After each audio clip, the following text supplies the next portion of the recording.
How often have you heard the story of the 10 lepers in your lifetime? Once? Maybe twice? More? I'm venturing a guess it's more. The Revised Common Lectionary was first published 30 years ago, and before that, there was the Common Lectionary of 1983. Let's just consider the Revised Common Lectionary and do a little math. We're in year C, so that means that at a minimum, you've probably heard this scripture reading at least 8 times. I know. 3 into 30, because the Revised Common Lectionary is a 3-year cycle, means that potentially the scripture reading has been featured 10 times. But have you gone to church every Sunday for the last 30 years? I decided that 2 Sundays you probably didn't attend, because it's only been 2, right? Well, both happened when this passage was read. Does that mean that the story has lost its relevance? Absolutely not. Is there a chance the story is even more relevant today than it was the first time that you heard it? Yes, absolutely. Isn't it truly amazing how God works?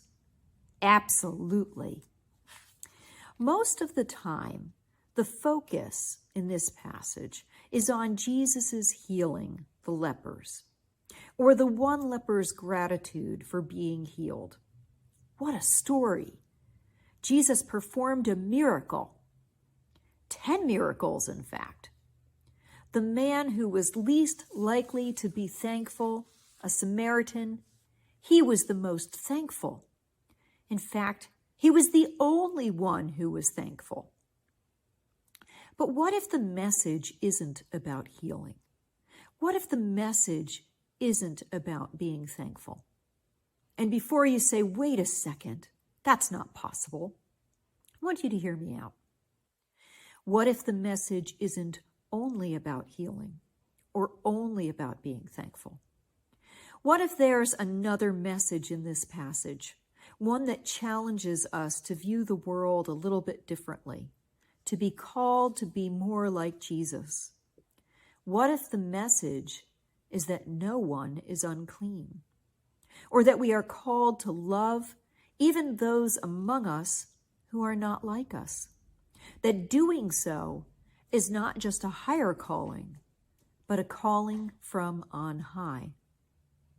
In Jesus' time, the lepers were the lowest of the low, outcasts in society, and for good reason.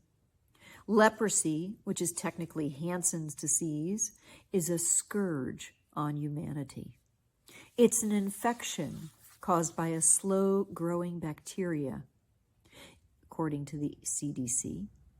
It affects the nerves and, of course, the skin, but also the eyes and the nasal mucosa. That's the lining of the nose. It can cause discolored patches, growths, and thick, stiff, dry skin. It can also cause ulcers on the soles of the feet and cause someone to lose their eyebrows or their eyelashes. It can also cause muscle weakness and paralysis. It can disfigure and even lead to shortening of toes and fingers. And I'll spare you the details of how that happens.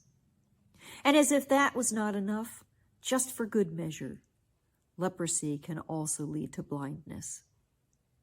Luckily, when leprosy is treated early, it can be cured. But that's now.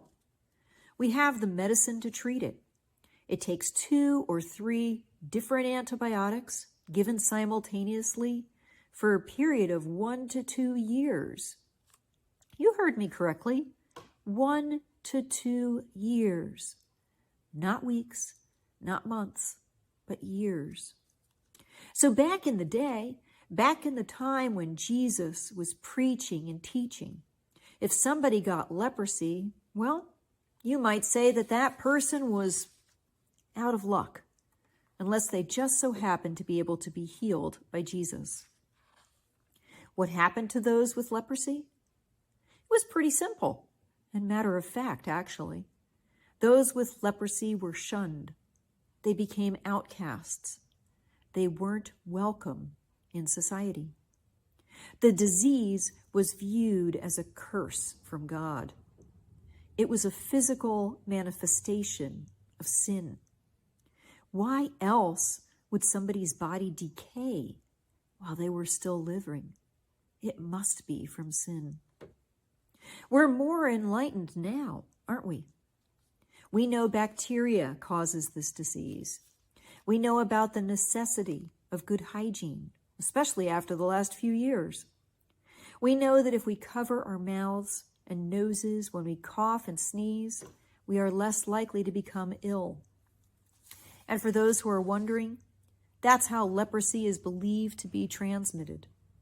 But, and this is a pretty big but, it takes prolonged, close contact with someone who has untreated leprosy over many months, according to the CDC, to get it.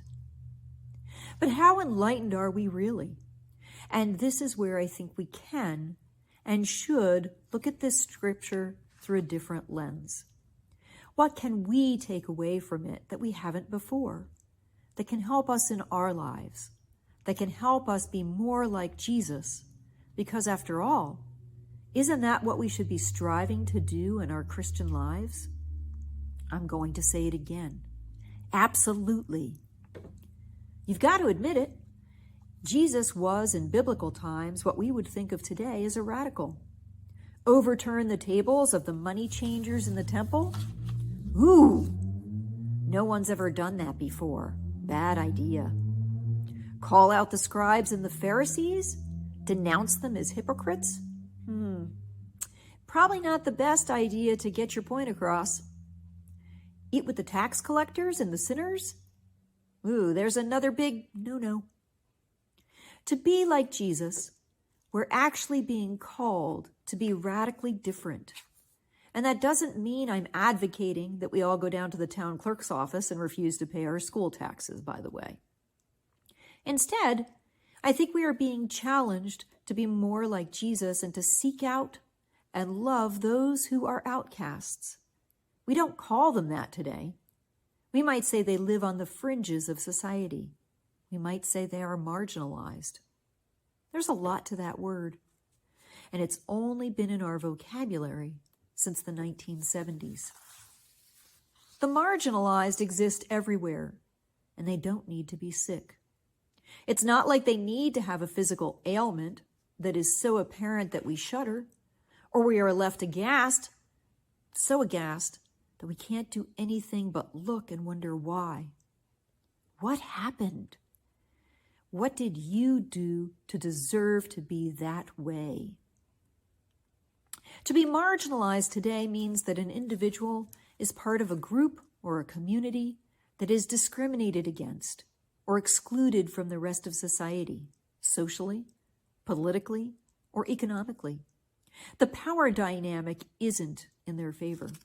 They can be found everywhere, in urban and suburban areas, and in communities like ours. And there are no boundaries when it comes to cultures and populations. We might think of the marginalized as minorities or those who live in poverty, but that's not the case anymore because the definition has expanded. It needed to, because so many are now living on the fringe. They are excluded from living among society. They also, according to the Minnesota Psychological Association, lack self-efficacy. They are unable to improve their life situations. Here are some examples. Senior citizens, military combat veterans, those who are hearing, visually, or physically challenged or of below average intelligence, those who are living with autism spectrum disorder, those who are disfigured, and those who suffer from serious and persistent mental illness. Of course, there are many others, the homeless, for example, and sex offenders and felons. I know there are others, but if I was to list them all those who are marginalized, it would take me far longer than I have today. I merely wanted to call your attention to the fact that society hasn't really changed all that much. We've developed antibiotics to treat leprosy, but we haven't yet successfully addressed the diseases that define the haves and the have-nots. And so next time you think of today's scripture and the story of the 10 lepers, please consider this. If we wish to be more like Jesus, it is not for us to say who should be among us, to decide who can be part of society and who should be marginalized. Rather, we are called to eat with them, just as Jesus did, the tax collectors and the sinners, and walk with them, just as Jesus did with the lepers, on their journey, for no one is unclean in God's eyes.